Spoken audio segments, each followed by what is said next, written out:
Avec autour de la table pour cette première heure, Georges Fenech. Bonsoir cher Georges, Bonsoir. ancien magistrat et député honoraire du Rhône. Bonsoir Victor Hureau. Bonsoir Pierre. Journaliste politique à Valeurs Actuelles et je suis ravi de recevoir Alain Madelin. Bonsoir monsieur. Bonsoir à tous. Merci d'être avec nous, ancien ministre de l'économie et des finances, pour parler évidemment de ce qui nous attend, peut-être, ce qui me chagrine, mais en tout cas m'étonne, et j'aimerais votre avis là-dessus d'abord monsieur le ministre, c'est l'Assemblée nationale trouve de la place pour remettre le débat sur la fin de vie, avec deux textes distincts. Je suis pas en train de minimiser ce problème social, mais on est quand même devant un mur qui a l'air infranchissable. La question des retraites divise toujours et encore, et Dieu sait qu'il y a des possibilités qu'elles reviennent également sur le tapis à l'Assemblée nationale, alors que on est dans une situation qui chaque jour devient de plus en plus inquiétante au niveau de l'économie. Vous avez raison, mais très sincèrement, l'Assemblée nationale n'y peut rien. Hein.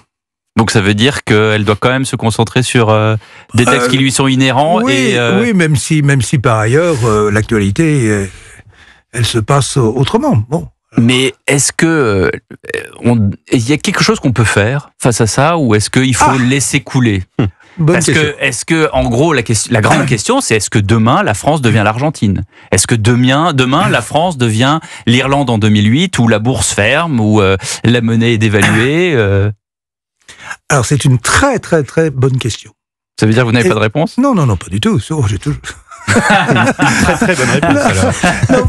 Il y a deux crises. Il y a la crise des barrières tarifaires, qui est une crise stupide, qui est faite sur des idées fausses. On pense même servir l'Américain moyen électoralement. Ça sera pas tout à fait vrai, car je rappelle bêtement cette chose: quand vous mettez un impôt sur un produit, c'est pas le produit qui paie l'impôt, c'est le consommateur qui de l'impôt, en l'occurrence l'Américain, qui va payer une taxe. Même si Trump a des tas d'astuces qui consistent, ouais, mais je vais leur donner une baisse d'impôt. Par ailleurs, une baisse d'impôt que la personne paye, c'est plus vraiment une baisse d'impôt. Enfin, on pourrait s'amuser, si j'ose dire, pendant longtemps sur la stupidité de l'acte même.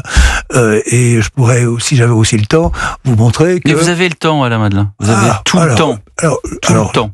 Très bien. Juste une observation. Le libre-échange, c'est un jeu gagnant-gagnant. Toujours. Pour des raisons de fond. D'une certaine façon, vous pouvez avoir ici et là des exceptions, mais la règle, c'est le libre-échange. Pour une raison très simple, c'est que depuis que le monde est monde, on vit organisé, chacun se spécialise sur ce qui sait le mieux faire. Et vous avez cette spécialisation, elle est créatrice de richesse. L'échange n'est jamais un jeu à somme nulle. Si j'échange avec vous et moi y avons intérêt, et le fait que nos deux satisfactions s'échangent, ça a une valeur, parce que nous sommes spécialisés chacun dans tout ce que nous savions le mieux faire. Et si une entreprise, par exemple, sait faire deux choses particulièrement bien, elle se concentre sur celle qu'elle sait faire mieux que l'autre. Bien sûr. C'est ça. C'est un théorème d'ailleurs qu'a énoncé Olivier Babot ce matin sur Europe 1, mais je ne sais plus quel est le nom de l'auteur. Il y a un prix Nobel, Paul Samuelson, qui à une autre époque disait « Je sais mieux taper à la machine que ma secrétaire, mais mon temps est mieux utilisé ailleurs qu'à taper à la machine. » Tout est dit. Voilà. Donc c'est pas un jeu à somme nulle. Donc chaque fois que vous mettez des barrières, si vous mettez des barrières sur l'ensemble de la planète, vous avez immédiatement une perte globale de richesse. Tenez, ce smartphone, il y a marqué Made in China. C'est pas vrai. Il est Made in World. L'assemblage en Chine, ça représente 1%, j'ai bien dit 1%, je confirme 1% du prix de vente de cet iPhone.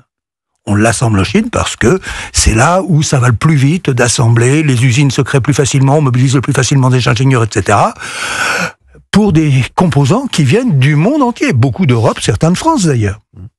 Donc, les chaînes de valeur, si j'oublie le Porto, si j'oublie le cognac, si j'oublie des produits simples, mais aujourd'hui, la richesse mondiale, elle se fait au travers de chaînes de valeur extrêmement complexes et que, bien évidemment, on est en train de détruire en mettant des barrières tarifaires un peu partout. Donc, logiquement, c'est une perte de valeur pour tout le monde. les Américains, on en a dit un mot, mais pour le monde entier. C'est d'ailleurs pour ça que les gens s'inquiètent, parce que pour des raisons simples, hein, je suis obligé de refaire toute ma comptabilité et je m'aperçois à un moment donné que, bien évidemment, j'ai une baisse de ma rentabilité nette. Quand j'ai une baisse de ma rentabilité nette, tout naturellement, la valeur de l'entreprise, elle diminue avec un multiplicateur assez important, elle diminue, et de proche en proche, vous avez une perte de richesse. Ça, c'est pour le libre-échange et pour l'affaire des droits de douane. Alors, quand vous avez cette affaire de droits de douane, il faut rester calme. À mon avis, qu'est-ce qu'on a pour nous? On a la raison et la vérité. C'est déjà pas mal. Moi, je crois à la force de la vérité, et il faut le dire, le répéter dans le monde entier, ce que je suis en train de dire, y compris aux Américains. Et bien évidemment, à l'administration Trump, vous allez me dire, ça va pas tellement la faire bouger. Alors bien sûr, il y a d'autres mesures, etc. Mais il faut se méfier des contre-mesures, des rodomontades. Il y a qu'à nous aussi mettre des droits de douane. Ah ouais? Les Américains pénalisent, l'Amérique pénalise les Américains, alors nous, en réplique, on va pénaliser les Européens. On va pénaliser les Français. Madame von der Leyen est en train de faire marche arrière. Elle est en train de dire, vous supprimez, et nous on supprime aussi. Alors vous supprimez, on supprime aussi. C'est-à-dire, on revient à libre-échange, ça va être difficile, puisque M. Trump, il pense que la TVA, c'est un droit de douane. C'est complètement stupide. Si la TVA était un droit de douane, depuis le temps qu'on a des TVA, on nous l'aurait reproché dans l'Organisation mondiale du commerce. Bien évidemment, la TVA n'a pas un droit de douane, mais en mettant la barre aussi haut, le dialogue va être difficile. Bon, il faut, ça va être pas simple. On a d'autres mesures. Faut se méfier. On a des armes nucléaires. Mais les armes nucléaires, si on peut les brandir, il faut les brandir. Mais les utiliser, faut faire attention à l'escalade nucléaire quand même. L'arme nucléaire, c'est ce qu'on appelle les mesures anti-coercition. Même plus que ça d'ailleurs. Il y a une mesure qui a été reconnue légale par l'OMC, c'est-à-dire que j'importe un produit, mais si ma riposte est proportionnelle, et en l'occurrence ce serait plus que proportionnel, si ma riposte est proportionnelle, eh bien j'ai un service américain, j'ouvre les droits de propriété. Vous réfléchissez tout de suite, vous dites, attention, là c'est l'escalade. Mais c'est la boîte de Pandore, oui. Là, à ce moment-là. Voilà, et c'est la boîte de Pandore, vous avez tout à fait raison. Si on ferme les logiciels Microsoft, voilà. Mais voilà, donc là, moi je propose de l'utiliser, en tout cas d'en utiliser la menace, mais je ne suis pas concerné. Mais ce que je voulais dire, peut-être qui vous intéressera davantage, c'est que on voit tout le monde en parle, la bourrasque des droits de douane. En réalité, derrière, vous avez